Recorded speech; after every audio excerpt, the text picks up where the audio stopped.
boa noite.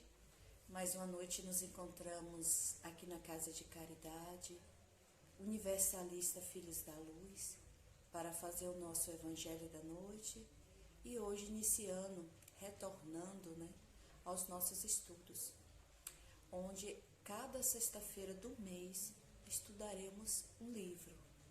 A primeira sexta-feira estudaremos o Livro dos Espíritos. A segunda sexta-feira, o Livro dos Médiuns. A terceira sexta-feira, estudaremos a Missão da Umbanda, de Ramatiz. E na última sexta-feira do mês, estudaremos o livro, Diálogo com as Sombras, que fala sobre as reuniões de desobsessão. E no mês que tiver uma semana a mais, a gente vai iniciar o estudo do livro do Passe, de Jacomelo também. Então, iniciando, vamos fazer a nossa prece, agradecer a Deus por estarmos aqui nesse dia, 2 de dezembro de 2022, tá sul da Bahia, Itororó, tá um dia chuvoso, com bastante tempestades, mas mesmo assim aqui nos encontramos, encarnados e desencarnados para mais uma noite. Então vamos fechar nossos olhos, fazer a nossa respiração, inspirando toda a luz, todo o amor e expirando tudo aquilo que não serve mais para as nossas vidas. E ao mesmo tempo relaxando e sintonizando com o nosso eu interior.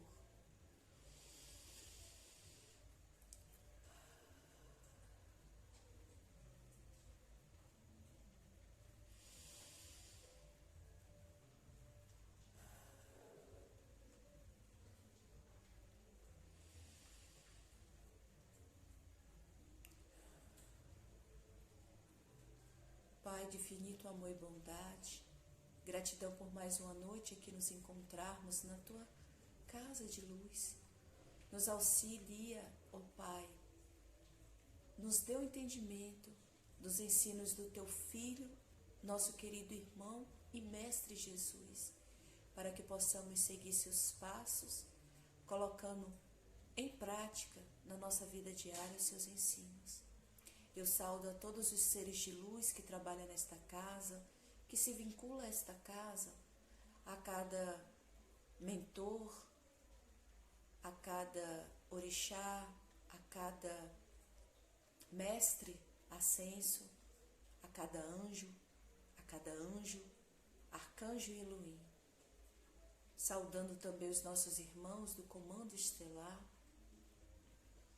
todos os santos, todas as falanges da Umbanda, em especial saudando os irmãos da limpeza, da porteira e da defesa desta casa, os nossos irmãos pretos e pretas velhas, caboclos e guardiões. Gratidão imensa por sempre estar nos auxiliando, nos protegendo, que nessa noite todos nós, em harmonia, com pensamento no bem, possamos sintonizar com a luz, com o amor universal. Possamos buscar através do estudo desta noite o entendimento também para a prática diária, para assim podermos evoluir. Gratidão imensa, Pai. Abençoe o nosso planeta Terra, abençoe o nosso país, que precisa de tanta luz neste momento turbulento. Pedimos pelo nosso estado, a Bahia. Pedimos pela nossa cidade, Itororó, por este bairro, por esta rua, para que possa iluminar cada coração, a cada família, confortando e aparando a cada irmão que sofre, onde quer que se encontre neste momento, seja no planeta encarnado ou na parte espiritual dos encarnados, que todos possam ser amparados, pelo Mestre Jesus, pela nossa querida Mãe Maria, que com seu manto de amor e de luz possa se derramar sobre todos nós.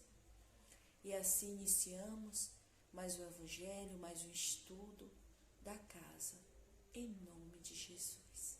Que assim seja. O Evangelho de hoje, continuando, é o capítulo 5, Bem-aventurados aflitos. Iniciamos sempre fazendo aleatório, mas começamos, retornamos ao Evangelho do início, desde a introdução. E hoje já estamos no capítulo 5, que é Bem-aventurados aflitos. Hoje vamos falar das provas voluntárias, o verdadeiro cilício. Item 26. Perguntais se é permitido abrandar as vossas próprias provas. Essa pergunta leva a esta. É permitido aquele que se afoga procurar se salvar? Aquele que tem o espinho cravado de o retirar? Aquele que está doente de chamar um médico? As provas têm por objetivo exercitar a inteligência, assim como a paciência e a resignação. Um homem pode nascer numa posição penosa e difícil, precisamente para o obrigar a procurar os meios de vencer as dificuldades. O mérito consiste em suportar, sem lamentação, as consequências dos males que não se podem evitar, em perseverar na luta, em não se desesperar se não for bem-sucedido, mas não no desleixo que seria da preguiça mais do que da virtude. Essa pergunta conduz naturalmente a uma outra. Uma vez que Jesus disse, bem-aventurados aflitos, há mérito em procurar as aflições, agravando as próprias provas por sofrimentos voluntários? A isso responderei muito claramente. Sim, há um grande mérito quando os sofrimentos e as privações têm por objetivo o bem do próximo, porque é a caridade pelo sacrifício. Não quando não tem por objetivo senão a si mesmo, porque é do egoísmo e do fanatismo. Há aqui uma grande distinção a fazer. Para vós, pessoalmente, contentai-vos com as provas que Deus vos envia e não aumenteis sua carga, às vezes já tão pesada. Aceitá-las sem lamentações e com fé é tudo o que ele vos pede. Não enfraqueçais vosso corpo com privações inúteis e mortificações sem objetivo, porque tendes necessidade de todas as vossas forças para cumprir a vossa missão de trabalho sobre a terra. Torturar voluntariamente e martirizar vosso corpo é contrário à lei de Deus, que vos dá o meio de sustentar e o fortificar. Enfraquecê-lo sem necessidade é um verdadeiro suicídio. Usai, mas não abuseis, tal é a lei. O abuso das melhores coisas traz punição nas suas consequências inevitáveis. São, de outro modo, os sofrimentos que se impõem para o alívio do seu próximo. Se suportais o frio e a fome, para aquecer e alimentar aqueles que disso têm necessidade, e se o vosso corpo isso sofre, eis o sacrifício que é abençoado por Deus. Vós que deixais vossos aposentos perfumados, para aí a mansarda infecta levar consolação, vós que manchai vossas delicadas mãos cuidando de chagas, vós que vos privais do sono para velar à cabeceira de um...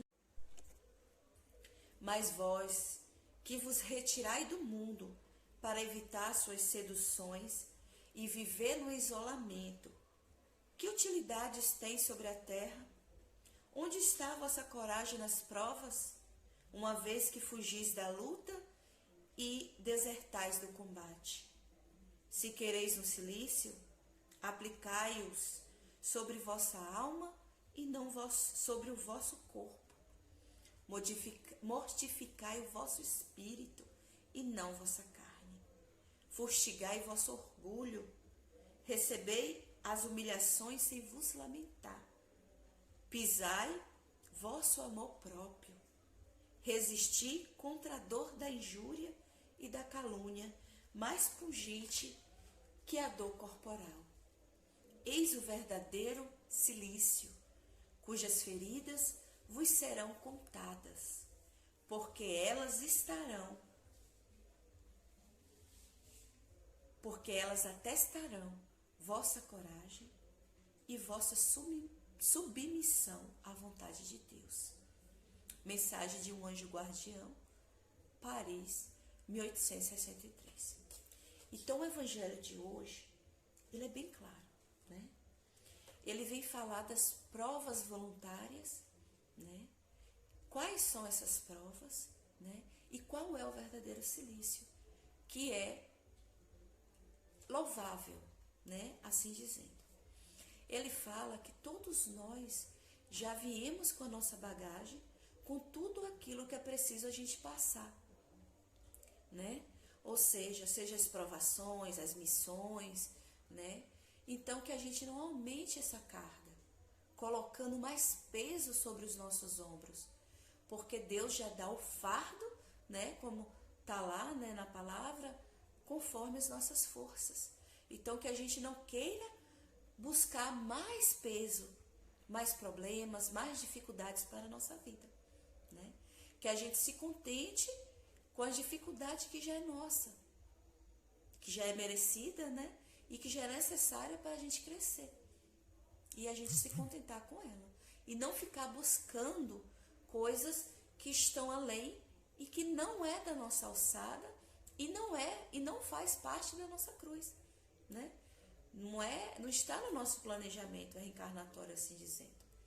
E ele vem dizer que as provas voluntárias, ela só é benéfica aquela que você faz em proveito do seu próximo e não para satisfazer o seu ego, né? Então não é aquela satisfação, aquelas provas que você vai macerar seu corpo, né? Jejuando. Claro que não é errado jejuar, mas excessivamente, né? Privar o corpo, sendo que a gente precisa de todas as forças para estarmos aqui na Terra vivendo e atuando. Então, tudo aquilo que a gente faz que venha prejudicar o nosso corpo material, prejudica o nosso espírito e vai dificultar a nossa permanência aqui na Terra. E isso traz consequências, porque é um suicídio. E não tem proveito nenhum se não é para beneficiar o próximo, né? Se isso é para beneficiar só a nós, não tem mérito nenhum. Então, se eu passo fome porque eu quero ficar magra, ou porque eu estou jejuando, porque eu acho que Deus vai me ouvir, eu fico fraca, fico doente, eu vou responder por isso. Agora, quando eu macero o meu corpo, né? O meu orgulho, a minha vaidade, para ajudar o meu próximo, não é que eu vou passar fome, mas eu vou dividir ou até dar mais do que eu tenho para mim mesmo, para o outro, né? E eu acabo ficando na privação. Mas isso quando é realmente para ajudar. Só que tem outra questão. Somos ainda seres em evolução. Estamos no planeta de provas e expiações. Então ainda somos muito orgulhosos, muito vaidosos. Então, se a gente faz isso para ter benefício, reconhecimento, né, em alguma maneira, de alguém, de qualquer forma, não é voluntário e não está beneficiando o outro. A gente está beneficiando a nós mesmos. Então, quando a gente quer ajudar o outro, distribuir cesta, agasalhos, mas a gente realmente não faz de coração, realmente para que aquela pessoa esteja bem, feliz, agasalhada, alimentada, não tem mérito nenhum. E o mérito que é o silício, né, que é você macerar o seu corpo, o seu espírito, só é válido se for se privar para beneficiar de coração, de verdadeiro sentimento a alguém. E estamos ainda muito longe disso, né? A gente vê exemplos como a irmã Dulce, né, que dedicou toda a sua vida, perdeu noites, né, em cabeceira de doentes, correndo nas ruas, né, para trazer crianças para o orfanato, tantas coisas que ela fazia. Chico, né, com a saúde debilitada, mesmo assim ele queria psicografar cartas para confortar mães, né, que tinham perdido seus filhos, né. Eles estavam macerando o corpo, mas eles não estavam pensando em si, né, eles estavam pensando em ajudar o outro. Esse é o verdadeiro silício. Essa uma prova, né, voluntária, benéfica. Mas quando eu me isolo do mundo, quando eu macero o meu corpo, que eu prejudico a mim mesmo e proveito de nada, nem de mim mesmo, que não sirva para a minha evolução, não tem objetivo e não é necessário. Pelo contrário, é prejudicial, né? Se eu me isolo, como é que eu vou conviver na sociedade? Como é que eu vou interagir, colocar em prática o que eu aprendo? Se é na convivência, né, que a gente, nas trocas, nas relações, que a gente realmente mostra quem é e para que a gente veio aqui na Terra, né? E onde eu me curo. Eu só posso me curar através do outro. Não é que eu vou curar o outro, viver para o outro. Porque eu também não posso dar aquilo que eu não tenho. Então eu não posso ajudar verdadeiramente se eu não me ajudo. Eu tenho que estar bem. Chico, ele estava bem consigo mesmo. O corpo físico estava prejudicado, mas ele em essência e espírito era feliz e agradecia pelas aquelas dificuldades que passava para ajudar as pessoas, assim como a irmã Dulce, né? Então é diferente. Quando também a gente faz só por obrigação, porque tem que fazer. Não tem que fazer. Eu tenho que fazer realmente se eu querer, porque senão só vou pagar de boazinha. E não tem mérito nenhum, porque quando eu quero mostrar que eu sou boa, eu quero mostrar. E não viver e não fazer, né? Que é o diferencial desses exemplos que eu tô dando, né? Que eles faziam, viviam aquilo, né? Que eles tinham dentro deles, né? Eles colocavam para fora e procuravam ajudar as pessoas. E não se detinha pela preguiça, pela inércia, né? Que é o que ele fala. Que na maioria das vezes a gente não faz grandes coisas, né? Pela preguiça. Mas para eu ajudar, eu tenho que estar bem. Então eu não posso ter preguiça de fazer a minha parte, de me ajudar, de me proteger, de aprender, de me curar, para eu poder fazer isso com os outros. E em vez de eu mortificar o meu corpo, como o Evangelho diz, que eu possa mortificar a minha alma, o meu espírito, o meu egoísmo, a minha vaidade, né? O meu ego, né? Transmutar as minhas sombras, ver, acolher e transformar em luz. E é isso, né? Isso que vem dizer o Evangelho de hoje. Que esse é o verdadeiro silício, quando você acaba sofrendo de alguma forma para ajudar o outro. Mas isso quando você quer fazer de verdade, de coração e de sentimento. Isso é agradável e isso é contado. Mas não é contado por quantidade. Muitas pessoas doam milhares de dinheiro, cestas, mas não faz de coração, só faz para ser visto. Então não tem mérito nenhum, não está acrescentando nada para ela, né? Ela já está recebendo a recompensa, que é os aplausos terrenos, né? Mas aquele que faz, que não espera reconhecimento, que não espera gratidão e que faz realmente porque quer ver o outro feliz, quer realmente ser útil, né? Esse que é o verdadeiro sentimento. E quando não se prejudica no sentido de não poder ajudar mais, né? Que é me alimentar direito, dormir direito, cuidar do meu lado mental, psicológico, espiritual, para estar bem, para acolher os outros. Tenho que me acolher primeiro, né? Então, muitas pessoas confundem. Eu tenho que viver para o outro. Não é viver para o outro. Primeiro eu tenho que viver para mim. E isso não é egoísmo. Tá lá.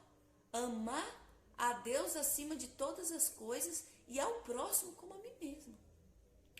Então, se eu não me amo, como é que eu vou amar o outro? Eu vou dar o quê se eu não tenho? Eu só dou aquilo que eu tenho. Então, como Chico e como irmã Dulce, eles amavam tanto a si, a Deus, as pessoas, que eles tinham amor para dar. E quando a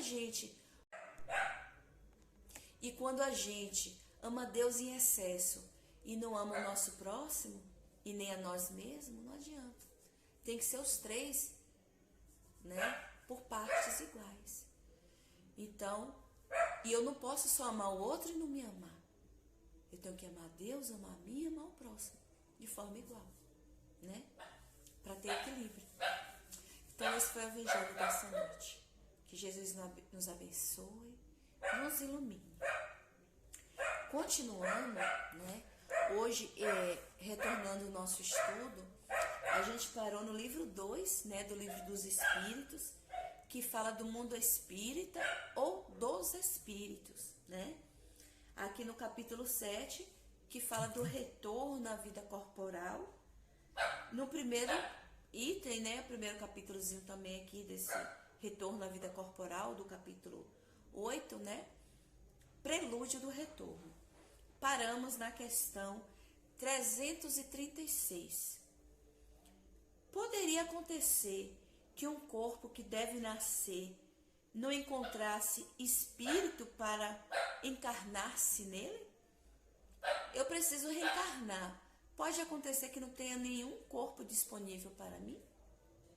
Essa é a pergunta. Ele responde: Deus proveria isso. A criança, quando deve nascer para viver, tem sempre uma alma predestinada. Nada é criado sem um desígnio. Então, cada corpo tem um espírito que é necessário para habitar aquele corpo. Então, Deus provê tudo, né? Tudo é perfeito na natureza e na criação divina. Então, se eu tenho que reencarnar, terá um corpo preparado, né, planejado, dentro das minhas condições e merecimentos, para que eu possa evoluir. Dentro da família, daquela cidade, né, naquele núcleo familiar, social, necessário para a minha evolução. Então, Deus provê tudo isso, né? Questão 337. A união do espírito com determinado corpo pode ser imposta por Deus? Eu posso reencarnar, mas eu não quero. Mas Deus pode impor? Não. Você tem que ir. A resposta: pode ser imposta. Da mesma maneira que as diferentes provas, sobretudo quando o espírito ainda não está apto a fazer uma escolha com conhecimento de causa. Como expiação, o espírito pode ser constrangido a se unir ao corpo de uma criança que, por seu nascimento e pela posição que terá no mundo, poderá tornar-se para ele um meio de castigo. Então, quando o espírito não tem condição de escolher a sua encarnação, ou seja, uma encarnação que realmente seja proveitosa para a sua evolução, é imposta. Outros, né, os engenheiros siderais, como são chamados, né, reencarnatórios, prepara o corpo e a situação e a família necessária. E muitas vezes é imposto porque aquele indivíduo não quer reencarnar, ou não quer aquele corpo, ou não quer aquela família, mas é necessário. Mas como ele ainda não tem aquele entendimento que é necessário para ele evoluir, então é imposto e ele vem. E isso acaba sendo um castigo para ele, né? Reencarnar entre inimigos, né? Passar por situações que fez outros passarem, né? Muitos não escolhem voluntariamente. É muito difícil a maioria escolher. A maioria quer facilidades, né? Não quer miséria, não quer doença. E lembrando que não é porque eu escolho o corpo doente ou passar por necessidade que eu devo sentir dor. A dor opcional. O sofrimento é necessário, que é as provas, as situações da vida para a gente evoluir. Mas como eu reajo que é a dor, é opcional. Chico ali perdia noites e noites com problemas de saúde, mas ele amava o que fazia, ele fazia bem feito, né? E ele não sofria. Nesse sentido, assim, com ambição, por vaidade, ciúmes, né?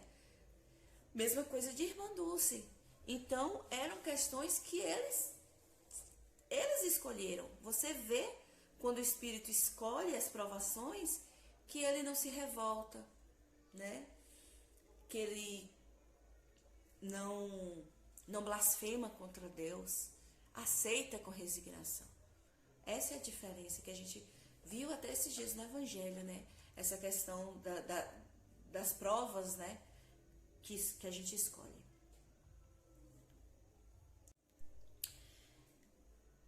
Questão 338.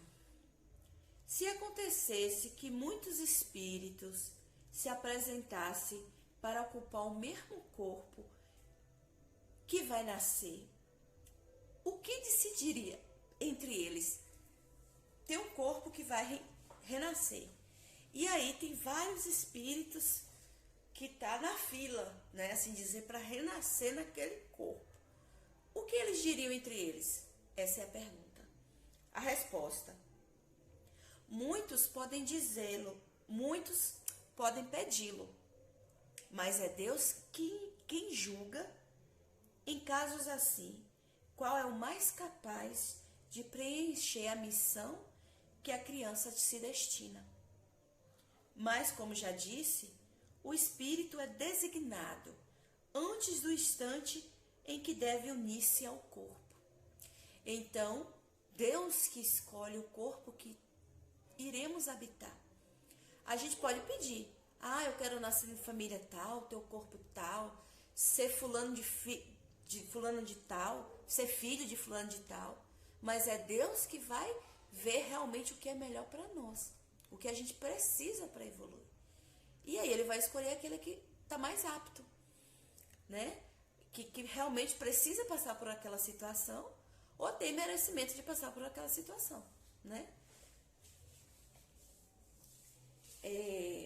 E isso é designado, né? Bem antes do espírito se unir ao corpo. Ou seja, tem todo um planejamento, toda uma preparação. Não é algo instantâneo, né, e aleatório. Não é. Questão 399. O momento da encarnação é seguido de perturbação semelhante ao que se verifica na desencarnação? A gente já sabe que todos nós, quando saímos do corpo físico, né, no momento da morte, né, como chamam, que na realidade é o desencarne, todos nós sofremos a perturbação que é normal a todo espírito. Ele pergunta: e na hora de retornar aqui para a matéria, para a Terra, né, para o plano físico, que pode ser a Terra ou outros planetas, a gente também fica com essa perturbação?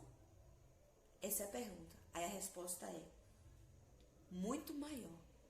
E, sobretudo, mais longa. Na morte, o espírito sai da escravidão. No nascimento, entra nela. Então ele fala que a perturbação é muito maior e mais longa, que a gente fica nesse processo de perturbação durante toda a encarnação na Terra. Imagine aí 80, 90 anos, né? E já quando a gente sai, essa perturbação é momentânea, porque é passageira, porque a gente está saindo da prisão, da escravidão, né? Saindo para se tornar livre. Então, essa é a diferença, né? Ele vem dizer. Questão 340. O instante em que o espírito deve encarnar-se é para ele um instante solene? Cumpre ele esse ato como coisa grave e importante? Né? Ou seja, a gente sabe que no momento do desencarne tem toda uma preparação, né? Toda uma ritualística, que é o velório, né? Que as pessoas têm aquele respeito, né? Aquela solidariedade. E na hora de encarnar, o espírito também tem esse mesmo, né? Esse mesmo momento solene? Ele fala, ele responde: é como um viajante que embarca para uma travessia perigosa e não sabe se vai encontrar a morte nas vagas que afronta. Então ele fala que é muito grave e importante o momento da encarnação, mais do que o próprio desencarne, porque ele vem com expectativas, ele vem com esperanças, com planos, né, com sonhos, e não sabe se vai realizar, se vai dar certo, né? Quer vir encarnar e colocar em prática o que aprendeu no plano espiritual, quer saldar suas dívidas, quer semelhar o bem e a luz onde fez o mal. Não se sabe. Pode, por uma escolha errada, partir antes, né? Ou não cumprir aquilo que veio para realizar. E isso é muito grave para o espírito. Então ele fala que é bem mais perigoso e solene, né, vir do que sair, né? Aí ele fala: o viajante que embarca sabe que os perigos que se expõe, mas não sabe se naufragará. Assim se dá com o espírito. Ele conhece o gênero de provas a que se submete, mas não sabe se sucumbirá. Da mesma maneira que a morte do corpo é um renascimento para o espírito, a reencarnação é para ele uma espécie de morte, ou antes de exílio e de clausura. Ele deixa o mundo dos espíritos pelo mundo corpóreo, como o homem deixa o mundo corpóreo pelo mundo dos espíritos. O espírito sabe que se reencarnará, como o homem sabe que morre. Mas como este não tem consciência do fato, senão no último momento, quando chega o tempo desejado. Então, neste momento supremo, a perturbação o envolve, como num homem em agonia, e essa perturbação persiste até que a nova existência esteja nitidamente firmada. O início da reencarnação é uma espécie de agonia para o espírito. Então, Kardec vem complementar, né? Então, é uma agonia estar encarnado para o espírito, né? Então, para o espírito é mais fácil retornar ao mundo espiritual, que é o verdadeiro mundo, do que vir para o mundo corpóreo, porque ele não tem a certeza, né, se vai dar certo, se ele vai ser abortado, né,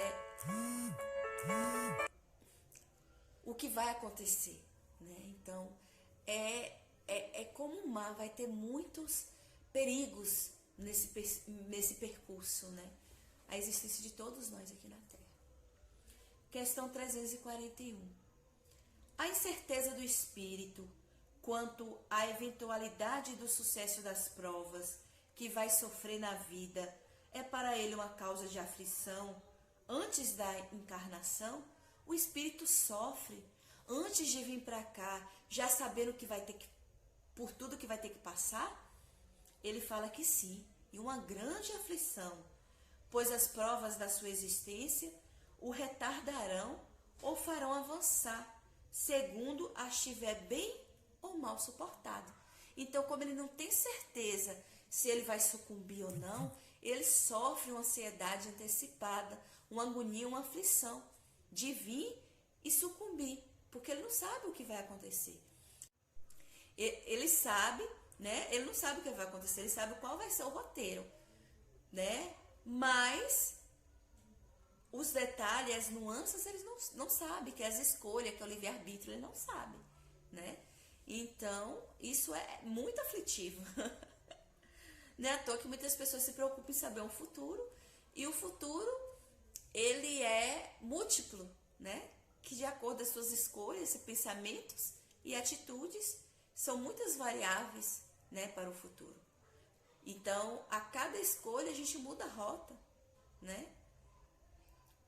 Mas o fim todo mundo sabe, que é da mesma maneira que a gente sabe que tem que desencarnar, o espírito sabe que tem que encarnar, que é nascer, viver, morrer, né? Reencarnar sempre. Tal é a lei. Não sei se eu falei certo, mas é mais ou menos assim. Questão 342. No momento de sua reencarnação, o espírito é acompanhado por outros espíritos, seus amigos, que assistem a sua partida do mundo espírita, como vão o receber em sua volta? No momento que a gente retorna, os amigos também vêm nos acompanhar para a gente renascer? Assim, quando a gente desencarna, eles vêm buscar? Essa é a pergunta. Aí ele fala, isso depende da esfera que o espírito habita. Se está nas esferas em que reina a afeição, os espíritos que o amam o acompanham até o derradeiro momento, o encorajam e frequentemente mesmo o seguem durante a vida.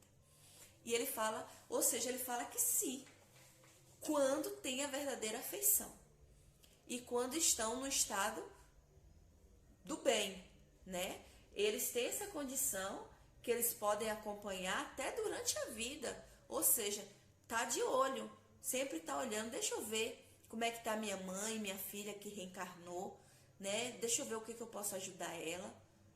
Isso é muito comum. Mas se ele estiver num estado muito inferior, sofredor, ele não pode acompanhar, ele não pode saber, não é permitido, porque vai prejudicar ele e prejudicar aquele ser que ele ama.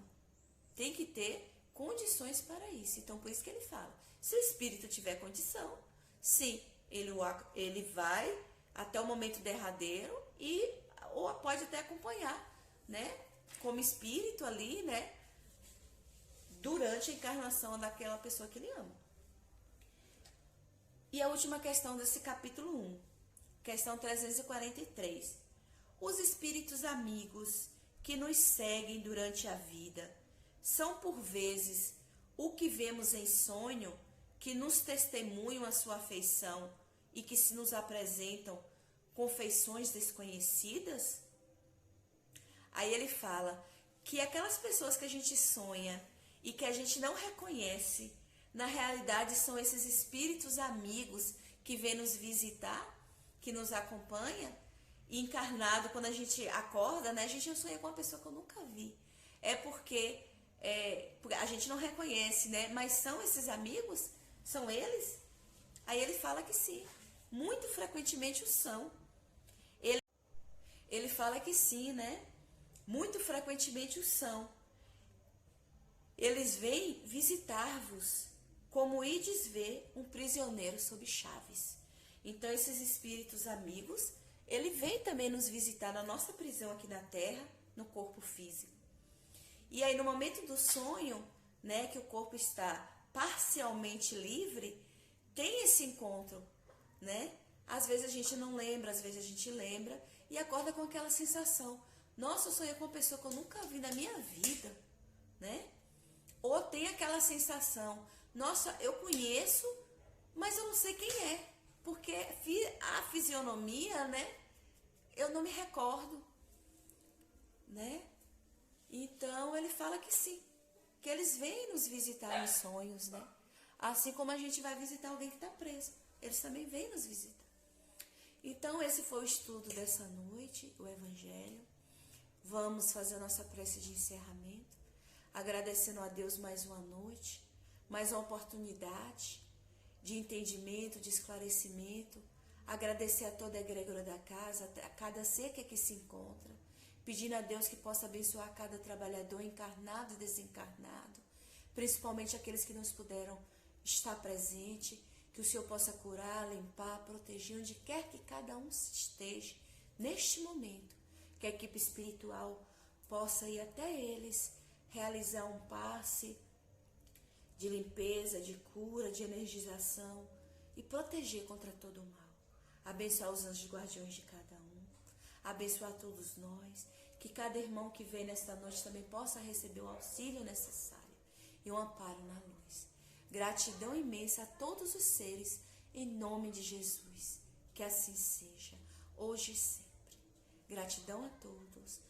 Boa noite. Que Jesus nos abençoe hoje e sempre.